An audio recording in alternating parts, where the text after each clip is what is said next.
கோபம் என்கிற உணர்வு நமக்கே கெடுதலை பண்ணுறது. நம்ம கோச்சுக்கிறோம், அதனால் அடுத்தவா கஷ்டப்படுறான்னு நினைக்கிறோம் இல்லையா? இல்லை, கோப உணர்வு அது ஒரு எரித்தழல் மாதிரி, அது நெருப்பு துண்டு மாதிரி. அந்த கோபம் வரும் பொழுது நம்மளோட உயிரான மூச்சு என்ன பண்ணுறது? ரொம்ப அலக்கழிக்கப்படுறது. இதனால் நுரையீரல் பாதிக்கப்படுறது, ஹார்ட் ப்ராப்ளம் வருது. கோபம் தலை உச்சிக்கு ஏறும் பொழுது மூளை நரம்பு வெடித்து போய் கோமா ஸ்டேஜ் வருது. சிறுநீரகம் பழுதாகி போகுது. இப்படி இந்த கோபம் மற்றவர்களை ஒன்றும் பண்ணலை. நம்மளோட கோபம் நம்மளையே என்ன பண்ணுறது? அழிக்கிறது. நம்ம உணர்ந்துட்டோம்னா நம்ம அந்த கோப உணர்வை நம்ம கம்ப்ளீட்டாக விட்டுடும்.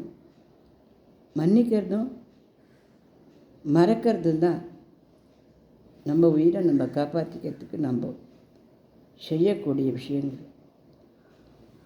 மனதோடு கோபம் நீ அடைந்தாலும் பாபம் அப்படின்னு சரி, வெளியில் கோச்சிக்கல, மனசில் கோபத்தோடே இருக்கேன் அப்படின்னாலும் அந்த கோபமும் நம்மளை கொஞ்சம் கொஞ்சமாக விஷயமாட்டும் அழிச்சு போடுறது.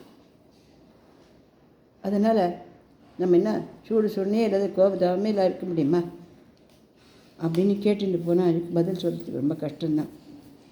வாழ்க்கையில் கோபம் வரக்கூடிய சமாச்சாரங்கள் நிறையவே வரும். டென்ஷன் ஏற்படுத்தக்கூடிய சமாச்சாரங்கள் அதிகமாகவே வரும். சற்று நம்மளோட மனசுக்கு ஒன்றும் இல்லை, இட்ஸ் ஆல் ரைட், இருக்கட்டும், பரவாயில்ல, இப்படி சில வார்த்தைகளை போட்டு நம்ம கொஞ்சம் சமாளிச்சுட்டு அந்த கோபத்துலேருந்து வெளியில் வரணும். இந்த கோபத்துலேருந்து நம்ம வெளியில் வரத்துக்கு நம்மளுக்கு முக்கியமான குணம் மன்னிக்கிற குணம் இருக்கணும். போயிட்டு போகிறது. சில பேர் நம்மளை வேணும்னே கோச்சிப்பா, சில பேர் நம்மளை தெரியாமல் கோச்சிப்பா, சில பேர் மற்றவர்களுடைய தவறை நம்ம செய்யணும்னு நினச்சிட்டு தவறுதலாக கோச்சிப்பா, சில பேர் உரைக்கணும், உரப்பத்தை கட்ட இப்படி பேசினா தான் இதுக்கு உரைக்கும் அப்படின்னு நினச்சின்னு சில பேர் கோச்சிப்பா. மற்றவெல்லாம் நம்மளை கோச்சிக்கிறத நினச்சின்னு நம்ம அவளை கோச்சிக்க வேண்டாம். ஏன்னா கோபம் அப்படிங்கிறது மற்றவர்களை பாதிக்கிறத விட அதிகமாக நம்மளை தான் பாதிக்கிறது. இதுதான் உண்மையும் கூட. அதனால் கோபம் வரும்பொழுது நம்ம அமைதியாக இருக்கிறதுக்கு கொஞ்சம் கஷ்டப்பட்டு தெரிஞ்சுக்கணும். அது பெரிய கஷ்டம்தான். இருந்தாலும் நாம் கொஞ்ச நாள் அமைதியாக உட்காந்து நல்லா மூச்சை இழுத்து விடணும். 1 2 3 4 5 6 7 8 9 10 அப்படின்னு சொல்லணும். அப்புறம் 10 9 8 7 6 5 4 3 2 1 அப்படின்னு சொல்லணும். ராம ராம ராம ராம சொல்லணும். கிருஷ்ண கிருஷ்ண கிருஷ்ண பிடிச்சவா பேர் சொல்லணும். பிடிச்ச ஏதோ நல்ல விஷயங்களை நாம் நினச்சிக்கணும். எப்படியாவது அந்த மனசு நம்ம வசத்தில் வச்சுக்கணும். கோபம் வரும்பொழுது அந்த மனசு நம்ம வசத்தில் இருக்காது. அதோட மற்றவர்கள் சொல்கிறதெல்லாம் நாம் இல்லை, அவர்களுக்கு தோணினது அவள் நம்மளை பார்த்து சொல்கிறாளே இல்லையே. நாம் எவ்வளோ வசதி, நம்ம எவ்வளோ கோபம், நம்ம எவ்வளோ பெருமைங்கிறது நமக்கு தெரியாதா என்ன?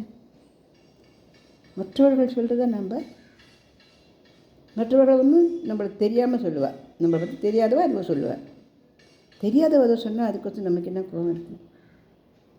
அப்போ தெரிஞ்சவா வேணும்னு நம்மளை சொன்னான்னா அவள் தான் வேணும்னு தானே சொல்கிறா. அப்புறம் அது கோபத்துக்கு என்ன இருக்குது? அவள் வேணும்னு சொல்கிறா. நம்ம கோபத்துனா அவளுக்கு ஏதோ பலன் இருக்கா அதனால சொல்கிறா. அப்போ நம்ம கோச்சிக்க வேண்டாம். எப்படி பார்த்தாலும் நம்மளோட மனசை கொஞ்சம் சாந்தமாக தான் நம்ம வச்சுக்கிறதுக்கு நம்ம ட்ரைனிங் கொடுக்கணும். அதுக்கு என்ன பண்ணணும் அப்படின்னா, கொஞ்ச நாளையாவது அமைதியாக ஒரு பக்கமாக உட்காந்து மூச்சு நல்லா இழுத்து விட்டு, நல்லா தான் இருக்குது, எல்லா சௌக்கியமாக தான் இருக்குது, எல்லாம் நல்லபடி தான் இருக்குது, ஒன்றும் கோச்சிக்க வேண்டாம் அப்படின்னு நம்மளே சமாதானப்படுத்திக்கிறதுக்கெல்லாம் யாரும் சமாதானப்படுத்த மாட்டார்.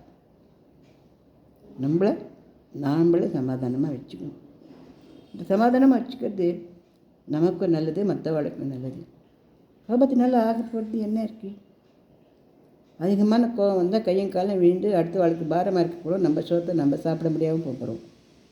இல்லை ஹார்ட் அட்டாக் விழுந்து எங்கேயோ ஆஸ்பத்திரியில் விழுந்து என்னமோ ஒரு மருந்தையும் மாத்திரையும் குழவழன்னு நிறுத்தியோ வாயில் உப்பு இல்லாத தண்ணி இல்லாத என்னமோ கொட்ட போகிறா கொட்டின்னு இருக்க போகிறோம்.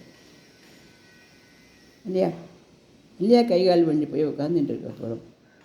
இல்லையா ஒன்றுக்கு போக முடியாது, ரெண்டுக்கு போக முடியாது, அவஸ்தைப்பட்டு இருக்க போகிறோம். இந்த அவஸ்தைகள்லாம் நம்மளுக்கு நம்மளே கொடுத்துக்கிற தண்டனை தானே. மற்றவர்கள் நம்மளுக்கு தண்டனை கொடுக்கல, நாம்ளே கோபத்தினால் தண்டனை கொடுத்துக்கணுன்றதை நம்ம உணர்ந்தால் கோபத்தை நம்ம பட மாட்டோம் இல்லையா? அதோட கொஞ்ச நாளையாவது ஒரு நாளில் சிரிக்க தெரிஞ்சுக்கணும். எத்தனை நினச்சி சிரிக்கிறது அப்படின்னு கேட்டுன்னு போகக்கூடாது. கொஞ்ச நாளையாவது மனசு ரிலாக்ஸாக ஆச்சு, கொஞ்ச நாளையாக நம்ம சிரித்து அந்த உடம்புக்கு அந்த மனசுக்கு ரிலாக்ஸேஷன் கொடுத்துட்டா தான் நமக்கு வாழ்க்கை மகிழ்ச்சியாக இருக்கும். நான் என்ன கோத்து விட்டலாமா? தன்னைத்தான் காக்கின் சினங்காக்க காவாக்கால் தண்ணியே கொல்லும் சினம். கோபத்தினால பெருத்தியாக இருக்க கஷ்டம் அல்ல, கோபத்தினால கஷ்டம் நமக்கு தான் வருது. இதை நம்ம தெரிஞ்சுக்கும் பொழுது நம்ம கோபத்தை படிப்படியாக குறைச்சி நிறுத்திடுவோம். இந்த பதிவை பிடிச்சிருந்ததுன்னா லைக் பண்ணுங்கள், ஷேர் பண்ணுங்கள், சப்ஸ்கிரிப்ஷன் பண்ணுங்கள். நன்றி, வணக்கம்.